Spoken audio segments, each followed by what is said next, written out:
Blueberries for Sal by Robert McCloskey. One day, little Sal went with her mother to Blueberry Hill to pick blueberries. Little Sal brought along her small tin pail, and her mother brought her large tin pail to put blueberries in. "We will take our berries home and can them," said her mother. "Then we will have food for the winter." Little Sal picked 3 berries and dropped them into her little tin pail. Kerplink, kerplank, kerplunk. She picked 3 more berries and ate them. Then she picked more berries and dropped 1 in the pail. Kerplunk, and the rest she ate. Then little Sal ate all 4 berries out of her pail. Her mother walked slowly through the bushes, picking blueberries as she went and putting them in her pail. Little Sal struggled along behind, picking blueberries and eating every single one. Little Sal hurried ahead and dropped a blueberry in her mother's pail. It didn't sound kerplink, because the bottom of her pail was already covered with berries. She reached down inside to get her berry back.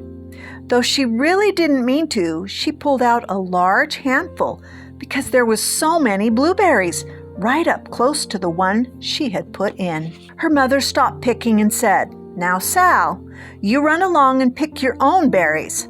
Mother wants to take her berries home and can them for next winter."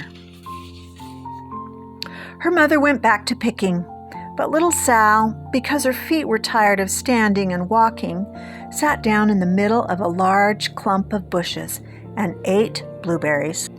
On the other side of Blueberry Hill, Little Bear came with his mother to eat blueberries. "Little Bear," she said, "eat lots of berries and grow big and fat. We must store up food for the long, cold winter." Little Bear followed behind his mother as she walked slowly through the bushes, eating berries.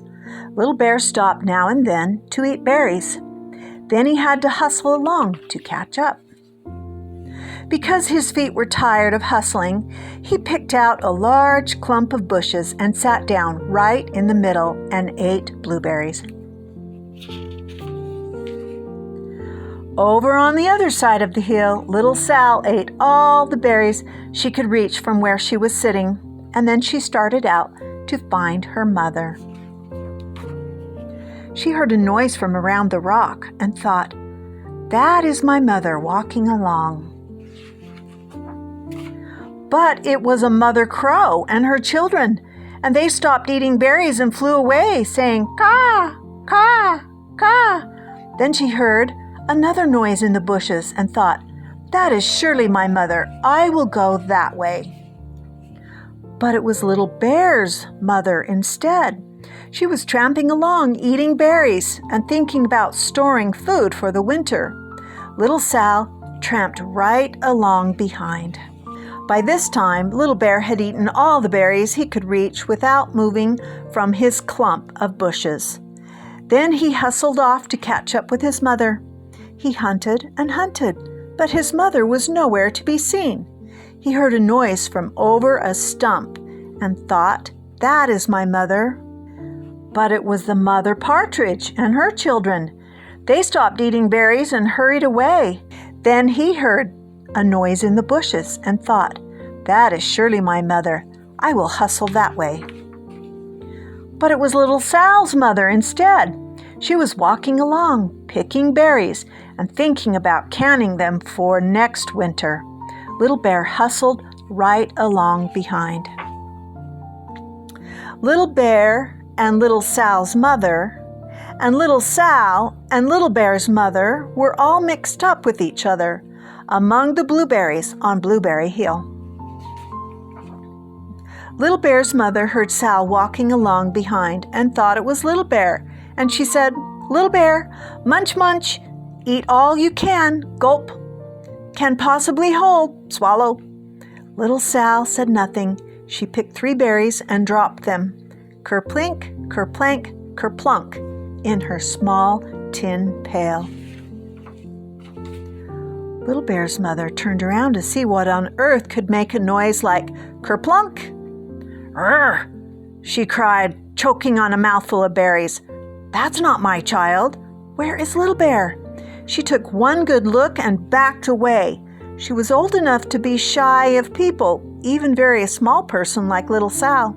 Then she turned around and walked off very fast to hunt for Little Bear. Little Sal's mother heard Little Bear tramping along behind and thought it was Little Sal. She kept right on picking and thinking about canning berries for next winter. Little Bear padded up and peeked into her pail.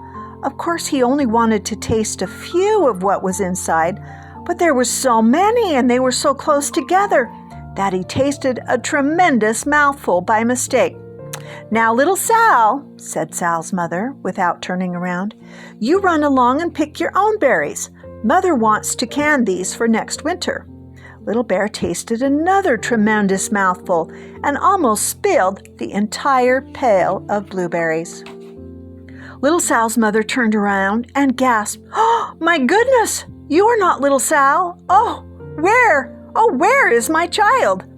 Little Bear just sat munching and swallowing and licking his lips. Little Sal's mother slowly backed away. She was old enough to be shy of bears, even very small bears like Little Bear. She turned and walked away quickly to look for Little Sal. She hadn't gone far before she heard kerplink, kerplank, kerplunk. She knew just what made that kind of noise. Little Bear's mother had not hunted very long before she heard a hustling sound that stopped now and then to munch and swallow.